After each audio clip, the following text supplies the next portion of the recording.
الحضور الكريم، أهلا وسهلا بكم. مساء الخير إلى فقرة العشاء في منتدى الجزيرة 17. أتفضل الآن بدعوة الآن فقرة كلمة سعادة الشيخ ناصر بن فيصل آل ثاني مدير عام شبكة الجزيرة، والتي سيلقيها بالنيابة عنه الدكتور محمد المختار الخليل مدير مركز الجزيرة للدراسات. تفضل مشكورا دكتور محمد.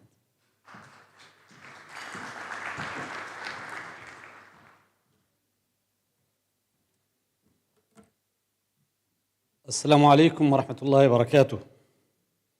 حياكم الله جميعا. سعادة الدكتور فيكتور جاو نائب رئيس مركز الصين والعولمة، السيدات والسادة، الحضور الكريم، ضيوف منتدى الجزيرة 17، يسعدني أن أتحدث إليكم الليلة نيابة عن سعادة الشيخ ناصر بن فيصل بن خليفة آل ثاني المدير العام لشبكة الجزيرة، الذي يرحب بكم غاية الترحيب ويعتذر عن حضوره معكم الليلة لأسباب جدت عليه. نرحب بكم في رحاب شبكة الجزيرة هنا، حيث الرأي والرأي الآخر، هنا حيث يقدر الرأي ويعترف بالآخر ويتحاور الجميع على منصة آلت على نفسها منذ أكثر من 3 عقود أن تكون بوابة الحوار وملتقى صناع السياسة والإعلام، حيث تتلاقح الأفكار وتتعدد الرؤى. انطلق المنتدى الذي تتفيئون ظلال دورته 17 منذ أزيد من عقدين ليكون منصة حوار متواصل يجمع إلى الباحثين صناع القرار في عالمي السياسة والإعلام، وليظل منصة تمتد في عالم التواصل من شبكات رقمية وتلفزيونات ومنصات تواصل اجتماعي تحت شعار الجزيرة الجامع، ووفق سياساتها التحريرية التي تكرس كرامة الإنسان وتفتخر بالتعدد وتحتفي بالثقافات الإنسانية جمعاء. نلتقي هنا حيث تتلاقح الأفكار وتمتد الجسور وتتعدد الرؤى، وتلتقي على الحقيقة لفهم متغيرات العالم، انطلاقا من لحظة المنطقة للبحث في دلالات الأحداث والتفكر في استشراف المستقبل، سبيلا إلى فهم متزن لعالم مضطرب ورؤية وازنة لإنسانية قلقة. إن شبكة الجزيرة ترحب بكم، ترجو أن تنير أفكاركم عبر منصتها هذا العالم المظلم القلق المضطرب، ليتمكن من تجنب الحروب هنا وهناك، ولينقذ عقلاؤه انهيار القواعد وتغول القوي وغياب الإنسانية وسيطرة الأنانية. إن اللحظة مظلمة، لكننا نعرف جميعا أن الفجر ينبثق من اللحظة الأشد سوادا، وأن الإنسانية تجاوزت في تاريخها محنا كبرى ومصائب جمة، وستتمكن من تجاوز هذه اللحظة، لكن بأفكار مثل أفكاركم ورؤى مثل رؤاكم تقدس الحقيقة وتعلي من شأن الإنسانية، وتأبى أن ترجع البشرية إلى لحظة القوة من غير حق والحياة من غير عدل.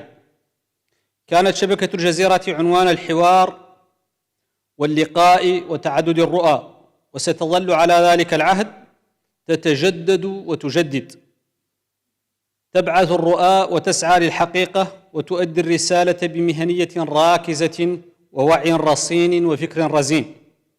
نجدد الترحيب بكم ونتمنى لكم حوارا ممتعا وإقامة سعيدة في ضيافة الجزيرة هنا في الدوحة في قطر. نشكر للجميع حضورهم وتشريفهم لنا، وكل عام وأنتم في منتدى الجزيرة. السلام عليكم ورحمة الله وبركاته.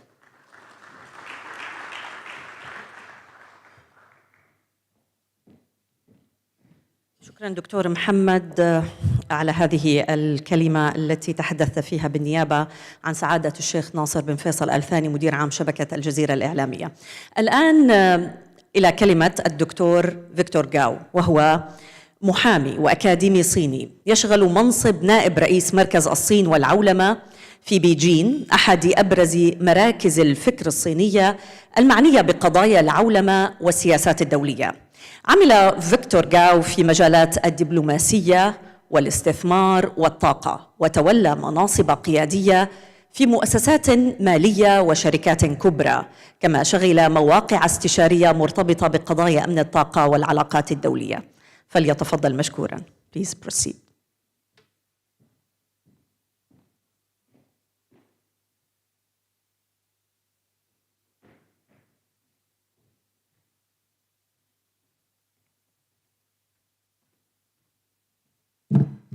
Thank you very much, Madam. Ladies and gentlemen, Your Excellencies, I'm Victor Gao. I'm from Beijing. It is my great honor to be here in Doha again and attending this Al Jazeera Forum. I think the timing of our forum cannot be even better because the world needs transparency and need to hear voices from all parties about what exactly is going on in the world. I know that in many sessions we had today, in the morning as well as in the afternoon, we talked about Palestine. Allow me to share with you my personal observations about this very important and critical issue about Palestine, especially about what's happening in Gaza.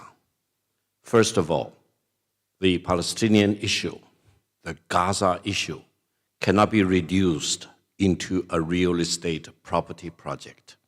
That's a shame for mankind. I think there are at least 4 dimensions to look at the Palestinian issue, including the Gaza issue. First of all, at the level of the Palestinian perspective. Secondly, at the level of the Arab world. And thirdly, at the level of the Islamic world. But fourthly, and equally importantly, if not even more importantly, at the level of mankind. So I think at each of these 4 levels, this Palestinian issue should always be considered as one of the most important and most pressing issues in the world of today. For anyone to believe that the Israelis have greater rights than the Palestinians, it's wrong. It's not doing justice to mankind. Therefore, I hope all my countrymen in China, as I believe they do, we all support the legitimate interests of the Palestinian people. I want to go even further to say that if anyone in this world claims to be a friend of the Arab people, or the Muslim people, or as a decent person among the ranks of mankind, he or she should support the legitimate interests of the Palestinian people. There should be no guessing, second guessing about that. This should be a very firm commitment for all of us to defend the legitimate interests of the Palestinian people. And while I respect what President Trump wants to do, I hope he will not reduce the Gaza issue into a property project. I will find it extremely insulting to my own dignity and decency if the Palestinian issue involving Gaza will be treated purely as a property issue. That's number 1. Number 2 is that in the meetings today, lots of the panelists talked about moving towards multipolarity, as if the world is moving, is changing its nature. Allow me to mention one thing. We are still living in the world order established back in 1945, after defeating Nazi Germany in Europe and defeating Japanese fascism in Asia-Pacific region. And I hope I can remind all of us that the international order established back in 1945 was not unipolarity at all. It was meant to be multipolarity. Just look at the composition of the Security Council of the United Nations involving 5 permanent member states, each with a veto power. That means that the international order based on the United Nations, especially surrounding the Security Council, was meant to be structured involving a lot of checks and balances. not any single country was allowed to dominate in the world, as reflected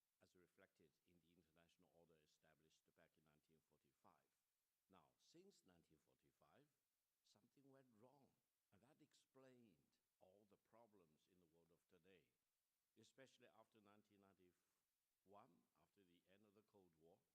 One big country believed it was the sole hegemon in the world, and it held itself out as if it has the dominance above mankind, and it wants to treat all the others as if they are secondary, if not tertiary, and that country wants to dominate. That country wants to be the boss or the hegemon in the world of today. I just want to remind all of us, that's not the original intent of the international order established back in 1945. That was wrong, and we are not only in the multipolarity in the world of today, we should be blessed that the world is not ruled by any one single power. Because if that is the case, if one single country can dominate above the world, can rule above the world, can always hold a gun at your head, can really destroy free trade and peace and justice, that will not be a world for us to live in, because that will be a world of injustice. Look at Gaza. Look at all the crimes committed against the Palestinian people. The more than 70,000 innocent people killed, about 2/3 of them, if not 3/4 of them, were women and children, including pregnant women. So I think in a better world, in a world with sufficient amount of checks and balances, this kind of brutality and injustice should not be allowed to happen. Now, the other thing is that when we talk about the United States, now I was trained at the United States. I have lots of relatives in the United States. Personally, I have no problem with the United States as a big country. But if we look at what the United States has been doing since the beginning of this year, it seems that the United States is suffering from a free fall from the so-called top of the mountain as a beacon to shine upon the path for mankind into the abyss of rule of jungle. That's very dangerous. I think what the United States did to Venezuela and did to President Maduro and the First Lady of Venezuela could happen to any other country, especially countries with rich oil and natural gas reserves, including in this part of the world. So we should all take a view, take a position about that's wrong, that's not what justice is. And when you have the head of state of a major country who claims that he doesn't care about international law, he only cares about his own morality, that's not really the real world that we should all expect our children to live in. Now, the other thing is that many people may be confused as to what's happening in the world of today. Allow me to share with you my view. I think the future generations of our children and grandchildren, when they look back upon 2026, they will say that 2026 will be judged as the beginning of the end of Pax Americana. Why? Because the United States is turning against itself. It is destroying all the principles it has stood upon, probably since after the end of the Second World War. And this is actually very dangerous. This creates all the incentives for all the countries in the world to stand firmly to defend freedom, defend free trade, defend sovereignty and territorial integrity, and defend the sanctity of our sovereignty as well as territorial integrity, and to defeat anyone which wants to plunder your wealth and your riches and to violate the borders of other countries. You know, when the United States did similar things to other countries, most of the people or most of the countries in the West pretend that they didn't see that. But when the United States threatened take over Greenland against the sovereignty and the territorial integrity of Denmark. And what is Denmark? Denmark has been a staunch ally of the United States ever since the end of the Second World War. So if the United States can do this to Denmark and try to grab a Greenland as if, they have the right to do that, and if the United States can really take over Canada against the explicit will of the people of Canada, this world is coming apart, and we should not really stand idly to see that this is being done. We need to know what's the right thing and what's the wrong thing. The United States has forced many countries over the past decade or so to pick and choose between the United States versus China. If you pick China, the United States will say, then you are the enemy of the United States, and you have to stand with the United States. For many years, I have declared no country in the world should be forced to pick and choose between China and the United States. Why? Because you need to use your own brain and do your own judgment to see whether the United States is doing the right thing or the wrong thing, and whether China is doing the right thing or the wrong thing. Now, if the United States is doing the wrong thing, as if they, for example, when they want to take over Greenland or Canada, why should you support the United States? And if China is doing the right thing, for example, promoting innovation on all fronts, etc., why don't you want to work with China? I'm so encouraged to see that Prime Minister Carney of Canada visited China recently after an absence of 8 years. I was very encouraged to see the Prime Minister of Britain, Mr. Starmer, visited China after an absence of 8 years. And when he went back to London, he said his predecessors committed a dereliction for not engaging with China for 8 years. I hope all these recent events mean something. That means the world is changing because of what the United States is doing against international law, against order, against free trade. More and more people realize that they should not just follow blindly what the United States is doing. All of us need to use our brain and judgment and sanity, in many cases, to decide for ourselves what is the right thing and what is the wrong thing. Now, allow me to mention something very important. I understand there was a panel talking about AI this afternoon. Let me make some very basic points. AI should not mean American intelligence. AI is artificial intelligence for all mankind. And we should never allow any country to achieve AI dominance. Just imagine any country in the world achieves AI dominance. That will result automatically in violations of the sovereignty and territorial integrity and our national rights of so many other countries. And I coined a term called the AI divide. Don't be caught up on the wrong side of AI divide. And AI dominance, or building AI as if AI is American intelligence, will result in AI divide.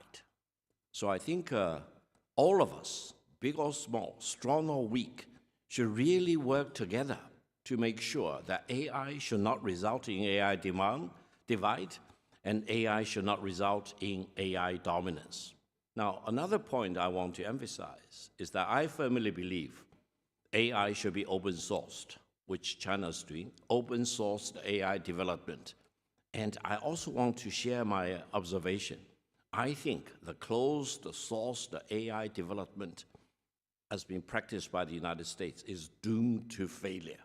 I do not have enough time to go into details as to why I think AI will be open sourced, and that is the mega trend, and closed sourced AI is doomed to failure. It may just take another 3 or 4 or 5 years to show to mankind that the closed sourced AI, involving high barriers in terms of the capital intensity as well as the technological intensity, is not going to work. Why? Because no one wants to live in a world when one so-called superpower will accelerate its superiority and dominance over all the other countries by holding AI dominance against you.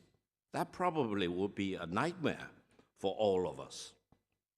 Therefore, I think if we look at all the ingredients giving rise to the AI development, either, for example, semiconductor chips development, the algorithm, the data, for example, and equally, if not even more importantly, power, that is generation of electricity. The United States does not control all of these things. China is moving forward very quickly. And if you allow me to make some observations, I think the US chips war is going to fail very miserably. Even NVIDIA very desperately wants to sell the most advanced GPU chips to China. China refused to buy. Do you know why? Because China has come up with equally good, if not even better, things. And China no longer need to buy the semiconductor chips from the United States. However, allow me to share with you my observation. I think sooner or later, China and the United States need to cooperate with each other for the AI development. Because if China and the United States do not cooperate, do you know what will happen? Do you know who will be the winner of this AI rivalry? Most likely, it will not be either China or the United States. If China and the United States and the world community do not work together, do not engage in international cooperation, I think the ultimate winner may be AI. AI may want to dominate above Homo sapien, and all of us, Homo sapien, may become subjugated to the dominance of AI. So the sooner China and the United States start to cooperate with each other, the better it will be. Before I conclude, allow me to mention two things. One is that there is a very distinguished professor, the founding dean of Kennedy School at Harvard University, Professor Graham Allison, who wrote a book called Destined for War. He came up with this theory called the Thucydides trap. I found it uncomfortable from the very beginning, and I kept thinking about his Thucydides trap, or destined for war scenario, especially if applied to China and the United States, until I realized that this Thucydides trap, or the destined for war scenario applied to China and the United States, is a fallacy. Why? Because the distinguished Graham Allison, whom I highly respect, analyzed the major cases of war in history, but he forgot to tell all of us that all the cases of war he analyzed were conventional wars, whereas China and the United States are two of the most important nuclear powers. You simply cannot use the conclusion you derive at by analyzing conventional wars to China and the United States, which are two very important nuclear powers. To such an extent, I came up with my own theory. It's called inevitability of peace between China and the United States. So don't be fooled by anyone from Washington, either the State Department, CIA, FBI, or the Pentagon, whatever, who said China and the United States are going to fight a war. No, I think if there is any inevitability for the Americans, they say everyone is destined to die, then you need to pay tax. And then Victor Gao says the inevitability of peace. That means for whatever problems there are between China and the United States, we need to come up with a way to solve the problems in peace, in diplomacy, in negotiation with each other, rather than resorting to war. Why? Because the Americans will never be able to win a conventional war against China. Secondly, if the United States wants to impose a nuclear war on China, both China and the United States, and possibly mankind, will be destroyed in Armageddon. So I think we all need to live with the prospect of the inevitability of peace between China and the United States. So despite of all the turbulence, all the crisis, all the scary moments in the world of today, I hope the inevitability of peace between China and the United States will at least give us some reassurance. Finally, I learned to my great sadness that 256 journalists of Al Jazeera were killed after the beginning of the war in Gaza. Allow me to use this occasion to express my highest respect for each and all of these 256 Al Jazeera journalists killed in action, and allow me to convey my condolences to their families. And also allow me to express my highest respect to Al Jazeera as a news media, because I think the fact that all these journalists killed in action, 256 of them, were heroes for mankind because they sacrificed their own lives to allow people in the world to know the real truth about all these atrocities committed against the innocent Palestinian people in Gaza. So in this sense, I'm very honored to have this opportunity to share with you my observations about the major things I think about in the world, and I want to express my solidarity with Al Jazeera and also with all these 256 Al Jazeera heroes. They will always be in my heart. I know Al Jazeera for many years. I've been very extensively interviewed by your English channel and the Arabic channel. I will look forward to each new interviews with Al Jazeera as a rare opportunity to express my solidarity with you. On that note, thank you very much. Bye-bye.